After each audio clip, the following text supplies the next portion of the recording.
کیا جنت میں دل ٹوٹنے والوں کو کچھ بہتر ملے گا؟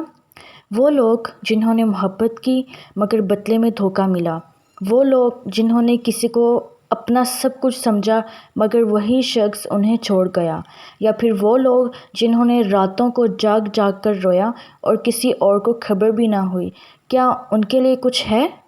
کیا ان کے آنسو صرف زمین پر گرے ہیں یا آسمان نے بھی انہیں دیکھا ہے؟ میرا جواب ہے ہاں، اللہ نے دیکھا، ہر آنسو دیکھا، ہر خاموشی سنی، ہر وہ درد جانا جسے آپ لفظوں میں بیان بھی نہیں کر سکتے۔ کبھی کبھی دل اتنا ٹوٹ جاتا ہے کہ انسان کو لگتا ہے وہ اب پہلے جیسا کبھی بھی نہیں ہو سکتا۔ وہ ہنستا ہے مگر دل سے نہیں، وہ لوگوں میں بیٹھتا ہے مگر اندر سے تنہا ہوتا ہے، وہ کہتا ہے میں ٹھیک ہوں مگر اللہ جانتا ہے کہ وہ ٹھیک نہیں ہے۔ اور یہی خوبصورتی ہے کہ دنیا چاہے آپ کو نہ سمجھے لیکن اللہ آپ کو سمجھتا ہے، آپ کو جانتا ہے، آپ کی خاموشی بھی، آپ کی چیخ بھی، آپ کی راتوں کے آنسو بھی، سب جانتا ہے۔ کبھی سوچا ہے اللہ نے ہمیں درد کیوں دیا؟ کیوں دل ٹوٹنے دیا؟ اس لیے نہیں کہ وہ ہمیں تکلیف دینا چاہتا ہے، بلکہ اس لیے کہ وہ ہمیں اپنے اور قریب لانا چاہتا ہے۔ کیونکہ اکثر انسان تب تک اللہ کو پوری شدت سے نہیں پکارتا جب تک وہ پوری شدت سے نہیں ٹوٹتا۔ دل ٹوٹنے کے بعد انسان کی دعائیں بدل جاتی ہیں۔ پہلے وہ دنیا مانگتا تھا اور اب وہ سکون مانگتا ہے۔ پہلے وہ لوگوں کے پیچھے بھاگتا تھا اور اب وہ اللہ کے سامنے سجدے میں گر جاتا ہے۔ اور یہی ٹوٹنے کا سب سے بڑا فائدہ ہے، یہ ہمیں اللہ کے قریب لے آتا ہے۔ بعض لوگ کہتے ہیں ہم نے کسی کے لیے اتنا کیا پھر بھی اس نے مجھے چھوڑ دیا، لیکن شاید وہ شخص آپ کی منزل ہی نہیں تھا، شاید اللہ نے اسے اس لیے دور کیا کیونکہ وہ آپ کی دعا کا جواب نہیں بلکہ آپ کی آزمائش تھا۔ ہم اکثر جس چیز کے جانے پر روتے ہیں بعد میں سمجھتے ہیں کہ وہ چیز جانا ہی ہمارے حق میں بہتر تھا۔ آج جو انسان آپ کو چھوڑ گیا، شاید اگر وہ رہ جاتا تو آپ اللہ سے دور ہو جاتے، اور اللہ نے آپ کو اپنے قریب رکھنے کے لیے اسے آپ سے دور کیا۔ سوچیں کتنی محبت ہے اس رب کی۔ آپ رو رہے تھے کہ کسی انسان کے لیے، اور اللہ روکتا رہا کہ میرے بندے اس کے لیے مت رو، میں تمہارے لیے اس سے زیادہ بہتر لکھ چکا ہوں۔ کیا وہ بہتر دنیا میں ہوگا؟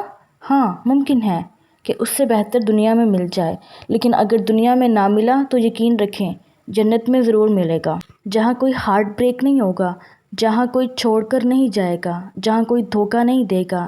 وہاں صرف سکون ہوگا، وہ سکون جس کے لیے آپ دنیا میں ترسے تھے، وہ محبت جس میں جدائی نہیں ہوگی، وہ خوشی جس کے بعد کوئی غم نہیں ہوگا، اور سب سے خوبصورت بات، وہاں اللہ راضی ہوگا۔ سوچیں اگر دنیا کا ایک انسان ناراض ہو جائے تو ہمیں کتنا دکھ ہوتا ہے، تو جب اللہ راضی ہو تو وہ خوشی کیسی ہوگی۔ کچھ لوگ آج یہ اسپیچ سن رہے ہیں اور شاید ان کا دل ابھی ٹوٹا ہوا ہے، شاید وہ کسی کی یاد میں رو رہے ہیں، شاید کسی نے انہیں ریجیکٹ کیا ہے، یا شاید کسی نے ان کے لویالٹی کی قدر نہیں کی۔ میں آپ سے کہنا چاہتی ہوں کہ آپ کی ویلیو کسی انسان کے چھوڑ دینے سے کم نہیں ہوتی۔ کسی کا آپ کو نہ چاہنا اس بات کی دلیل نہیں ہے کہ آپ محبت کے قابل نہیں، یہ صرف اس بات کی دلیل ہے کہ اللہ نے آپ کے لیے کچھ اور بہتر رکھا ہے۔ کبھی کبھی ہم کسی بند دروازے کے سامنے روتے رہتے ہیں اور بھول جاتے ہیں کہ اللہ ہمارے 10 نئے دروازے کھول سکتا ہے، بس شرط ایک ہے، وہ ہے صبر۔ صبر آسان نہیں ہوتا۔ صبر کا مطلب یہ نہیں ہے کہ درد نہیں، صبر کا مطلب ہے کہ درد کے باوجود اللہ پر بھروسہ رکھتے رہنا۔ آپ کہتے ہیں یا اللہ مجھے سمجھ نہیں آ رہا لیکن میں آپ پر یقین رکھتا ہوں، اور یہی سب سے بڑا ایمان ہے۔ کبھی رات کے آخری پہر اٹھ کر اللہ سے بات کریں، اسے بتائیں یا اللہ میرا دل بہت بھاری ہے۔ آپ دیکھیں گے دل ہلکا ہونا شروع ہو جائے گا، کیونکہ لوگوں سے بات کرنے سے صرف دل ہلکا نہیں ہوتا مگر اللہ سے بات کرنے سے روح تک ہلکی ہو جاتی ہے۔ اور یاد رکھیں آپ کے آنسو ضائع نہیں جا رہے، ہر آنسو محفوظ ہو رہا ہے، اور ایک دن جنت میں آپ کو اس کا بدلہ ضرور ملے گا، اتنا خوبصورت بدلہ کہ آپ کہیں گے یا اللہ اگر مجھے پتا ہوتا کہ اتنا خوبصورت بدلہ آپ نے مجھے دیا ہے تو میں دنیا میں اور صبر کرتا۔